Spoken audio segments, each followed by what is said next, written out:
স্বামী তো খুব প্রসন্ন আমার ওপর, সকালবেলায় এত সুস্বাদু প্রসাদম পেয়ে। শুধু স্বামী কেন, বাচ্চাদেরও খুব পছন্দের খাবার। রাধে রাধে বন্ধুরা, কেমন আছো সবাই? আশা করি সবাই ভালো আছো, সুস্থ আছো। সকালবেলা থেকে আজকে ব্লগটা শুরু করছি। এই যে এখন রান্নাঘরে চলে যাচ্ছি।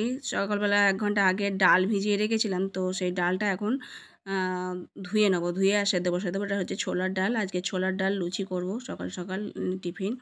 অনেক দিন পর আবার করছি। মানে ছোলার ডাল দিয়ে লুচি খেতে খুব ভালো লাগে। একটু দোকানের মধ্যে যেমন করে ছোলার ডাল করে সেরকমভাবেই করবো। একটু লবণ দিয়ে দিচ্ছি, এর মধ্যে সেদ্ধ বসিয়ে দিচ্ছি। আর এমনভাবে সেদ্ধ করবো ছোলার ডালটা যে গোটা গোটা থাকবে, আবার সেদ্ধ হয়ে যাবে। দোকানের ছোলার ডালগুলো খুব সুন্দর লাগে, একটু বেশি করে চিনি গরম মশলা দেয়। এদিকে আটা ময়দা একসাথে ময়াম দিয়ে মাখিয়ে নিয়েছি। এতেও চিনি দিয়েছি। লুচি ছোলার ডাল দিয়ে খেতে গেলে একটু মিষ্টিটা বেশি লাগে, তো ওই মিষ্টিটা ইউজ করেছি।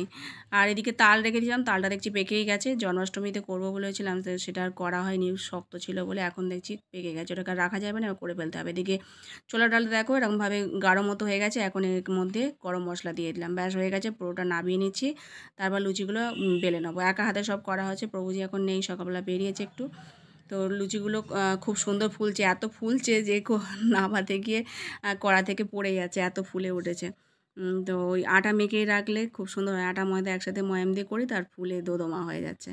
আর এরকম যদি লুচি ফোলে, আর রান্না করতেও বেশ সুবিধা, ভালো লাগে, আনন্দ লাগে লুচি রান্না করতে। যাই হোক, সব কটা ভেজে নিয়ে, আর এই দেখো এখন ভগবানকে সেবা দেবো। এদিকে প্রভুজি অনেক রকমের মিষ্টি নিয়ে এসছে, সেগুলো সব বার করে নিয়েছি। সব কিছু দিয়ে ভগবানকে তুলসীপত্র দিয়ে আর উপরে গিয়ে ভোগ নিবেদন করেছিলাম।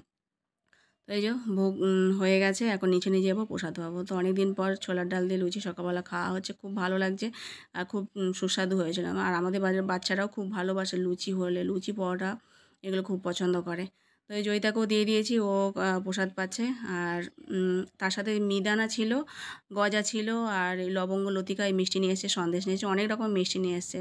তো রেখে দিয়েছি, আবার পরে ভগবানকে সেবা দেবো। এই এখন প্রসাদ পাওয়া যাচ্ছে। এটা হলো সন্ধেবেলা, সন্ধ্যা আরতি করতে চলে এসেছি।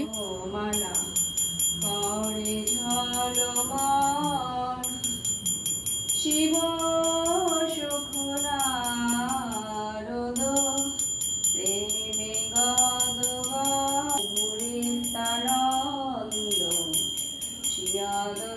তালটাকে ছেঁচে নিয়েছি, ছেঁচে আর ছেঁকে আর ময়দা দিয়ে মাখিয়ে রেখে দিয়ে চলে গেছিলাম। চিনিটা গলে গেছে, ওর ওপর একটু সুজি দিয়ে দিয়েছি, আবার সুজি দিয়ে একটু মাখছি। আগেও একটু সুজি দিয়ে মাখিয়ে নিয়েছি, চিনিটা গলে গেছে, এখন মাখতে সুবিধা হচ্ছে, পাতলা মতো হয়ে গেছে।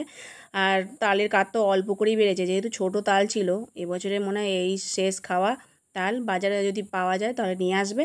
এই ছোটো ছোটো করে তালের বড়াগুলো করে নিয়েছি, আর সুজি ভাগটা এবারে বেশিই দিয়েছি, যাতে মজমচে ভাগটা বেশি হয়। এদিকে আটা মাখিয়ে নিয়েছি, ভগবানকে এই সেবা দেবো, রাতের প্রসাদ এই। আর বেশি করে রুটি করে নিই, অল্প কটা রুটি করছি, যেহেতু সকালবেলা দুপুরের খাবার আছে বলে, তাই অল্প কটা রুটি করে নিয়েছি ভগবানকে সেবা দেওয়ার জন্য। ছোটো ছোটো তালে বড়া খেতে বেশ ভালোই লাগে, অন্য সময় বড়া বড়া করি, আজকে একদম পুচকে পুচকে মতো করেছি, যেহেতু অল্প কাত হয়েছে, মাখাটাও অল্পই হয়েছে।